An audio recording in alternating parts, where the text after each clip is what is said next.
When I was 14 years old, a master found me and started to teach me cultivation. At that time, I was still a young girl who had just entered junior high school. That master had lived more than 500 years, and he taught me Dafa often. Even though he usually spent several months to explain one concept, I still didn't quite understand it. My third eye was open from the very beginning.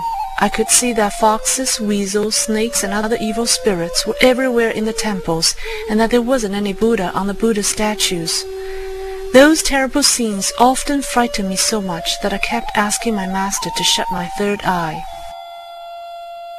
After the Cultural Revolution began in China, people all went to Beijing, where I, a 26-year-old woman, went to Ermi Mountain alone. In a temple halfway up the mountain, I met an abbot who was over 70 years old. I begged him to let me stay in the temple. The old abbot said to me, "Young Buddhist, you went in the wrong direction. You should go toward the north." I hastened to explain, "I didn't go in the wrong direction. The north is where worldly people go. I came to the right place." The abbot was very happy to hear these words, and we became good friends. After I stayed there for 2 days, I asked the abbot for the way to summon monkeys, for I knew that monkeys on Ermi Mountain had many supernatural abilities. The abbot said, "Just shout toward the valley, 'Sana, come back to eat.'" I chose a place where echoes could be generated and shouted at the valley, "Sanger, come back to eat." In a little while, several hundred monkeys showed up, singing and dancing, and so happy that they were turning cartwheels in front of me. The eldest monkey came over and gave me a big hug. He kept kissing my cheeks and even got his saliva on my face. He then spit out a dan, which is cultivation energy in the form of a pill, from his mouth and gave it to me. I thought it was too dirty to eat. The abbot said, "Young Buddhist, you still have an obstacle in your heart. This dan is something the monkey has cultivated for several hundred years." Then the monkeys formed a monkey bridge over the valley. The monkey in the back seized the legs of the monkey in the front, one after another. The old monkey picked me up and walked over the monkey bridge. I was too frightened to open my eyes. He brought me to the other side of the valley, where there was another group of monkeys. Later the abbot told me, "In all of history, only one other person was met with such a courteous reception. You're the second, but you received 2 more things. One is the dan that the monkey gave you. The other is that the monkeys escorted you to the other side. Usually, monkeys are not allowed to cross to the other side." There are many cultivators in Ermi Mountain, but ordinary people cannot see them. They all have supernatural abilities and can hide the places where they stay, just like it says in the fairy tales. Halfway down the mountain were those who had cultivated for 200 to 300 years. The longest any of them had cultivated did not exceed 500 years. This group was the majority. The energy pillars above their heads could only reach partway up the mountain.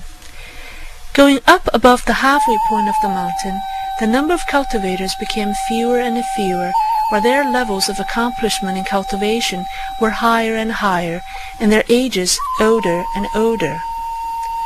Upon reaching the top of the mountain, the cultivators were few and far between. All of them had cultivated for more than 2,000 years.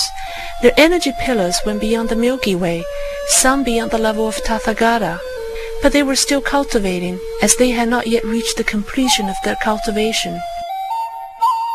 Among them was my old master. Later I learned that when our great teacher, Mr. Li Hongzhi, went to Ermi Mountain, all the cultivators there came out to welcome him. Together, their energy pillars soared toward the heavens like colorful fireworks.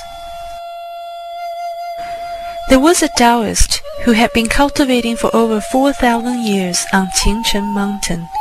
He wanted to take me as his disciple. I kindly declined by saying that I already had a master, and that I wanted to find a cultivation way that would enable me to attain Buddhahood in this lifetime. He told me that he was here when Sakyamuni, Jesus, and Lao Tzu reincarnated into the human world, and he had witnessed how they had spread their Fa and offered salvation to people. In his Fa teaching lectures, Our teacher mentioned that on his way north from Sichuan province to Xi'an city, many mountain cultivators came down from the mountain and asked him why his disciples had cultivated so fast.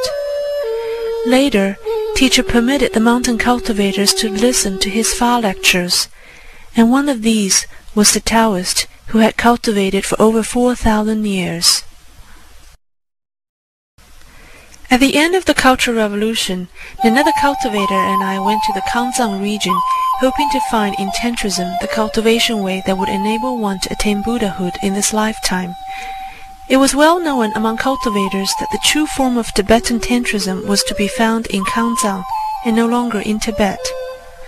When we arrived in Kanzang, we met a person who had kowtowed all the way from Changchun to Kanzang, seeking the righteous Fa. Together we found a monastery. At the time, a great Lama was teaching the Fa there. When we arrived, the great Lama asked me to sit next to him and listen to him teach. This was a very rare and courteous reception in Tibetan Tantrism. He then asked us why we had come to Kanzang to seek the Fa. We told him that there wasn't any righteous Fa in the interior of China.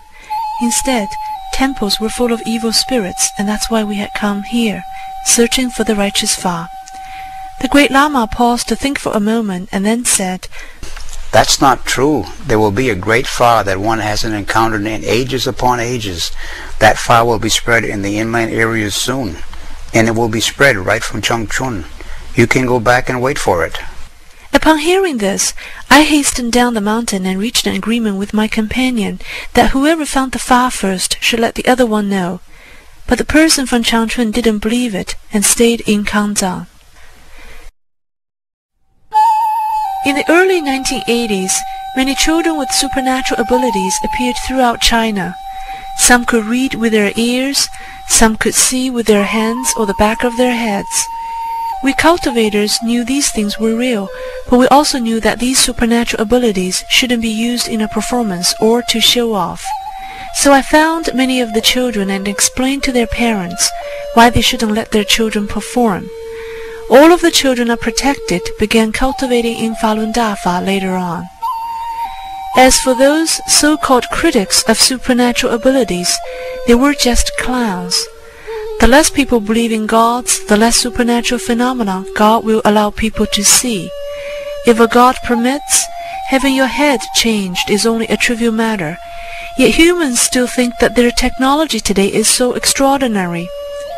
Why does every race and nationality have similar fairy tales throughout history, but there weren't any modern communication devices back then? It's because, as humans believe in gods less and less, stories about gods became merely fairy tales. The children I protected told me at that time, the Lord of the universe will soon save the earth.